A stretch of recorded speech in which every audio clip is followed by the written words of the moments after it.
New York, a provision that would have freed churches to make political endorsements has been dropped from the Republican tax overhaul, dashing the hopes of a segment of religious conservatives on what has been a key issue to the Trump administration.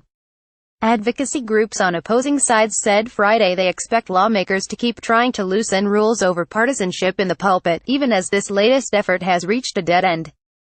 Conservative groups such as the Family Research Council and the Alliance Defending Freedom have for years sought to abolish IRS rules that bar electioneering by houses of worship and other charitable groups. President Donald Trump pressed the fight on the campaign trail and in the White House. Still, only Congress has the authority to repeal the restriction known as the Johnson Amendment. It was named for President Lyndon Johnson, who introduced the measure in 1954 when he was a Democratic senator from Texas upset about a few nonprofit groups that had attacked him as a communist during a Senate race. Under the IRS regulations, churches and other nonprofits can engage in a wide range of activity related to public issues, such as advocating for certain policies. However, pastors and churches are not allowed to endorse a particular candidate in a sermon or during church services without potentially losing their status as an organization exempted by the government from paying taxes. Even so, the IRS rarely enforces the rule. The latest repeal effort was tucked into the GOP tax bill. The House eliminated the restrictions for houses of worship and all nonprofits.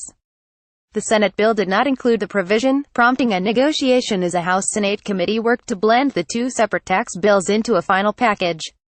The Senate parliamentarian decided the provision did not meet a Senate requirement that all parts of the bill be related to the budget. Many religious groups, including some Christian conservatives, want to keep the IRS restriction as is.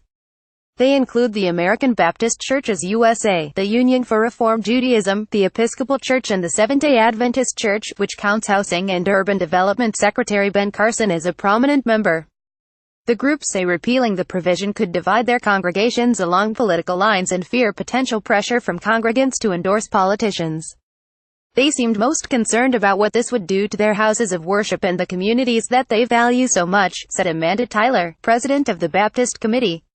They talked about how politically and ideologically diverse their church families are and how this could really tear at the heart of the community and both distract and divert them from the reason they come together as a church. A February survey by the National Association of Evangelicals, which represents 40 denominations and thousands of churches, found 89% of evangelical leaders said pastors should not endorse politicians from the pulpit. But Tony Perkins, president of the Family Research Council, said opponents want to keep religious leaders and churches remain muzzled or at least intimidated into silence and vowed to keep fighting until we have legislatively corrected this injustice or found a remedy in court. Eric Stanley, senior counsel for the Alliance Defending Freedom, said, "This is one of President's campaign promises. We're hopeful he'll continue to do the right thing to continue to fix the Johnson Amendment." Trump had promised to totally destroy the Johnson Amendment. Still, Stanley said, ultimately, this issue resides with Congress. The repeal had little public support. A survey of registered voters this past fall by the Program for Public Consultation at the University of Maryland found overwhelming majorities of Democrats and independents, and a large majority of Republicans, opposed easing the restriction. Campaign finance groups warned the change could have far-reaching implications, turning churches into tools for secret campaign spending. Despite the tax bill failure, Tyler is aiming for language on the IRS rules to be inserted into other legislation, such as end-of-year budget measures. A standalone bill would need 60 votes to pass the Senate, requiring support from Democrats, which is unlikely. Sen. James Lankford, an Oklahoma Republican who pushed to abolish the restriction, said the current rules keep tax-exempt organizations in constant fear that they might have crossed a line. Still, Rep. John Faso, a New York Republican, said he was happy the prohibition was preserved. Endorsement of candidates isn't why most people go to religious services, Faso wrote on Twitter.